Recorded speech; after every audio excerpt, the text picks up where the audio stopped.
Hi friends, എല്ലാവർക്കും മെക്ട്രിയിലേക്ക് സ്വാഗതം. അപ്പോൾ ഇന്നത്തെ ഒരു വീഡിയോയിൽ നമ്മൾ ഉണ്ടാക്കാൻ പോകുന്നത് ഒരു ബാലൻസിങ് ടോയ് ആണ്. ഒരു പക്ഷേ നിങ്ങൾ പലരും തന്നെ വളരെ അത്ഭുതത്തോടു കൂടി ചെറുപ്പത്തിൽ കണ്ടുന്ന ഒരു ടോയ് ആയിരിക്കും ഇത്. അപ്പോൾ ഈ ഒരു ടോയ് എങ്ങനെ നമുക്ക് സ്വന്തമായിട്ട് വീട്ടിൽ ഉണ്ടാക്കാമെന്ന് നോക്കാം. അപ്പോൾ ഞാൻ കൂടുതൽ പറഞ്ഞ് എക്സ്പ്ലെയിൻ ചെയ്യുള്ള, നമുക്ക് നേരെ വീഡിയോയിലേക്ക് പോകാം. അപ്പോൾ ഗായ്സ്, ഈ ഒരു ബാലൻസിങ് ടോയ് ഉണ്ടാക്കാൻ വേണ്ടി നമ്മൾ ആദ്യം ഇതുപോലത്തെ ഒരു ബോണ്ട് പേപ്പറിൽ നമുക്ക് വേണ്ട ഒരു ബേർഡിൻ്റെ ഒരു പിക്ചർ ആദ്യം വരയ്ക്കുകയാണ് ചെയ്യണേ. അതിനുശേഷം ആ ഒരു പിക്ചർ ഇതിൽ നിന്ന് കട്ട് ചെയ്ത് നമ്മളൊരു കാർഡ്ബോർഡ് പീസിൽ ഒട്ടിക്കും. അതിനു മുമ്പ് ഈ ഒരു ബോണ്ട് പേപ്പർ ഇതുപോലെ ഹാഫായിട്ട് മടക്കണം.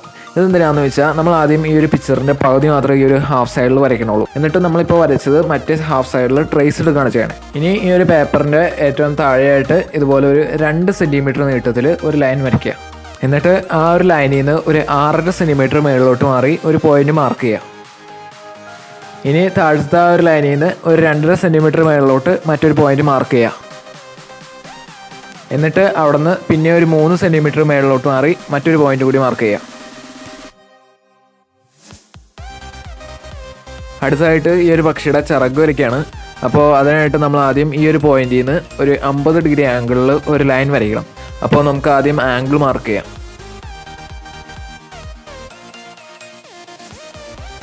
അത് കഴിഞ്ഞ് ഈ ഒരു പോയിന്റിൽ നിന്നുകൂടി നേരത്തെ പോലെ തന്നെ 50 ഡിഗ്രി ആംഗിളിൽ ഒരു ലൈൻ വരയ്ക്കണം.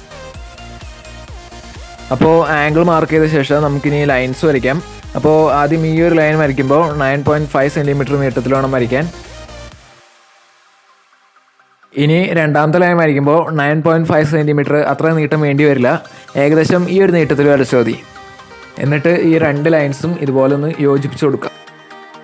ഇതാണ് ഈ ഒരു പക്ഷിയുടെ ചിറകായിട്ട് വരാൻ പോണേ. അപ്പോൾ നമ്മളിപ്പോൾ ഇങ്ങനെ വരച്ചത് നമ്മൾ ഈ ഒരു ടോയുടെ സെൻറ്റർ ഓഫ് ഗ്രാവിറ്റി കൃത്യം ഈ ഒരു പോയിന്റിൽ കൊണ്ടുവരാൻ വേണ്ടിയാണ് നമ്മളിങ്ങനെ ഈ ഒരു അളവെടുത്തൊക്കെ വരച്ചത്. അപ്പോൾ ഇനി നമ്മൾ ഈ വരച്ച ഈ ലൈൻസൊക്കെ ഇച്ചിരി കൂടി ഒന്ന് ഡെവലപ്പ് ചെയ്ത് ഒരു പക്ഷിയുടെ രൂപത്തിലേക്ക് ആക്കി കൊണ്ടുവരാം.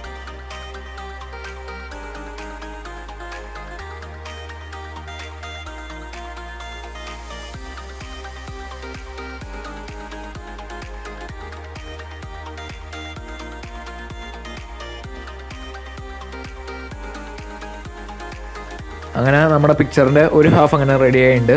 ഇനി ഇതുപോലെ മറ്റേ ഹാഫ് കൂടി ട്രേസ് എടുക്കണം.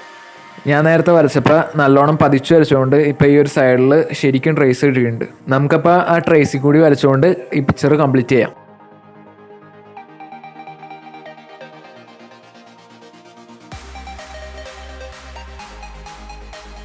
അപ്പോൾ പിക്ചർ അങ്ങനെ കംപ്ലീറ്റ് ആയിട്ടുണ്ട്. ഇനി നമുക്കിത് ഈ ഒരു പേപ്പറിൽ നിന്ന് കട്ട് ചെയ്തെടുക്കാം. അപ്പോൾ നമ്മൾ പിക്ചർ അങ്ങനെ ഷേപ്പിൽ തന്നെ കട്ട് ചെയ്തെടുത്തിട്ടുണ്ട്. ഇനി നമുക്കിതൊന്ന് ഒരു കാർഡ്ബോർഡ് പീസിലേക്ക് ഗ്ലൂ തേച്ച് ഒട്ടിക്കാം.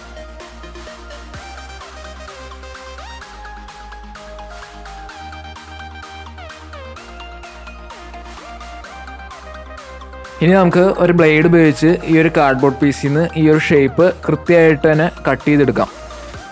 അപ്പോൾ ഈ ഒരു പക്ഷിയുടെ ഷേപ്പ് നമ്മൾ കാർഡ്ബോർഡിൽ നിന്ന് ഭംഗിയായിട്ട് തന്നെ കട്ട് ചെയ്തെടുത്തിട്ടുണ്ട്. അപ്പോൾ ഗായ്സ്, ഇനി അടുത്തായിട്ട് ഇതുപോലത്തെ ഒരു ചെറിയൊരു അലൂമിനിയം കമ്പി എടുത്തിട്ട് അത് ആ ഒരു ബേഡിൻ്റെ ബീക്കിൻ്റെ ആ ഒരു ഭാഗത്തായിട്ട് ഇതുപോലെ വളച്ച് വയ്ക്കുക. അതവിടെ ടൈറ്റായിട്ടിരിക്കാൻ വേണ്ടി കുറച്ച് ഗ്ലൂ അപ്ലൈ ചെയ്യാം. ഈ ഒരു അലൂമിനിയം കമ്പിയുടെ ടിപ്പിലാണ് നമ്മൾ ഈ ഒരു ടോയ് മുഴുവൻ ബാലൻസ് ചെയ്യണേ. പക്ഷേ ഇപ്പോൾ നമ്മളിത് ബാലൻസ് ചെയ്യാൻ നോക്കിയാൽ ഇത് ബാലൻസ് ആവണമെന്നില്ല. അപ്പോൾ ഇതിൻ്റെ സെൻറ്റർ ഓഫ് ഗ്രാവിറ്റി അഡ്ജസ്റ്റ് ചെയ്ത് ഇതൊന്ന് ബാലൻസ് ചെയ്യാൻ വേണ്ടി ഇതിൻ്റെ വിങ്സിൻ്റെ അറ്റത്തായിട്ട് ഇതുപോലെ ഓരോ കാർഡ്ബോർഡ് പീസുകൾ വെച്ച് ഇതിൻ്റെ വെയിറ്റ് അഡ്ജസ്റ്റ് ചെയ്ത് ബാലൻസ് ചെയ്യാവുന്നതാണ്. അപ്പോൾ നമുക്ക് ഈ കാർഡ്ബോർഡ് പീസുകൾ വിങ്സിൻ്റെ അടിയിലായിട്ട് ഒട്ടിക്കാം. ഇതുകൂടാണ്ട് നമുക്ക് ആവശ്യമുണ്ടെങ്കിൽ മാത്രം ഈ ഒരു ടോയുടെ ടെയിലിൻ്റെ നീട്ടം കുറച്ചും നമുക്ക് ഇത് ബാലൻസ് ചെയ്യാൻ പറ്റും. അപ്പോൾ ഗായ്സ്, നമ്മുടെ ബാലൻസിങ് ടോയ് ഓൾമോസ്റ്റ് റെഡിയായി. ഇനി അവസാനമായിട്ട് ഒരു കാര്യം കൂടി ചെയ്യാനുണ്ട്. ഇതിൻ്റെ ഈ 2 വിങ്സും ഇതുപോലെ താഴോട്ടൊന്ന് ഒടിച്ചു കൊടുക്കണം. എങ്കിലാണ് ഇത് പെർഫെക്റ്റ് ആയിട്ട് ബാലൻസ് ആവുള്ളൂ. ഇപ്പോൾ നമ്മളുണ്ടാക്കിയ ഈ ഒരു ടോയ് എൻ്റെ വിരലിൻ്റെ തുമ്പിൽ സൂപ്പറായിട്ട് ബാലൻസ് ചെയ്ത് നിൽക്കുന്നത് നിങ്ങൾക്ക് കാണാൻ കഴിയും.